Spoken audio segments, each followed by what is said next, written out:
What started out as a simple car journey for Pamela Robinson after visiting her sister turned into a nightmare, as if she'd entered into another dimension or counted a time slip. In May of 2006, Pamela spent time with her sister in Charlotte, North Carolina. The sister had just moved to North Carolina and Pamela had driven there from her home in Georgia. She then left her sister's home in Charlotte to head back to Georgia at 7:30 a.m. on May the 22nd, 2006. She followed her sister to the expressway because she was on her way to work at Uptown Charlotte. Pamela then continued on towards Expressway 177 in Charlotte, towards 185 South. She remembers driving and seeing landmarks that she'd taken notice of while travelling to North Carolina. Pamela said that she did not remember anything else until she came upon a fork in the road and saw a sign that read 126. She was confused because she'd just driven 2 hours and was completely unaware that she had travelled in another direction. Pamela had no memory of travelling for 2 hours and she couldn't see where the highway led to on the right. She then pulled over to the side of the road and called her sister and was in a panic because she couldn't understand what had happened and was feeling disorientated.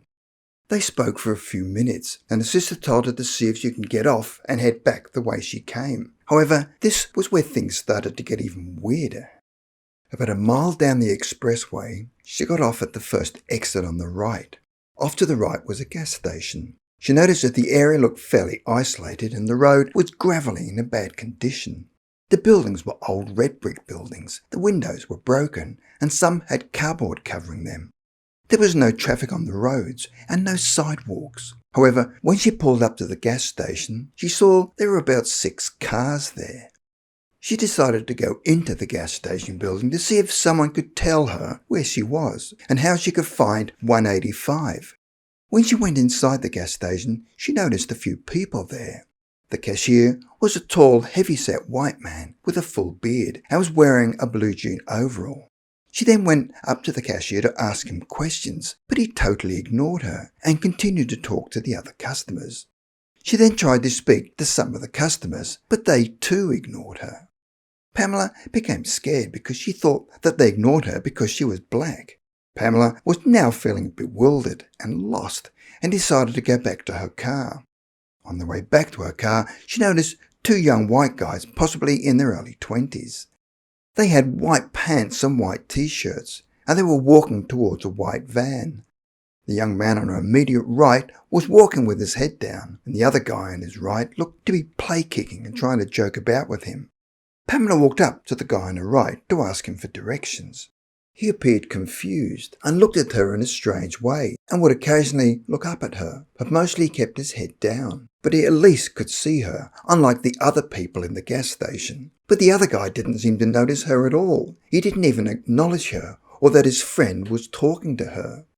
She continued to walk beside the guy, asking him questions, and he said that he worked in Augusta, Georgia, and he had no idea about 185.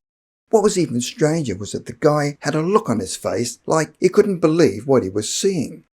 It was then that she came to the realization that his friend and the people in the gas station didn't talk to her because they could not see her. So how come that one guy was the only person that could see her and actually speak to her? Maybe he thought she was a ghost or something.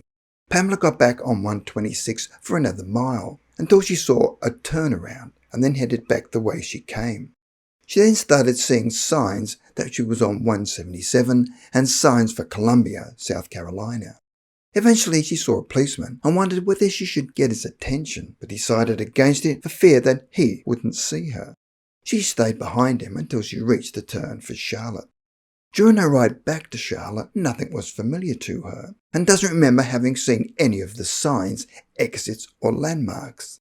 Pamela finally made it back to Charlotte relieved, but had no idea what had happened to her, and after checking the clock, found that almost 5 hours of her life was missing. She made it back to Georgia at 3:30 p.m., which should have been a 4-hour journey. Pamela does not know whether it was related, but when she got home, her face, arms, legs and chest had so many bruises that she had to go to the emergency room for treatment. Pamela continued to ask herself what what exactly happened and where she'd been and why had everything looked like it was from the 50s or 60s. The weather in Charlotte was sunny and bright, but when she was out of the gas station, it was gloomy and overcast and very quiet. The gas station appeared completely deserted, except for the people. The gas station stood by itself, as there were no other buildings around it. The closest building were down on the right from the gas station, and those were unoccupied and old with broken windows. There were no street lights, no traffic, no grass, and hardly any trees, and everything looked dead.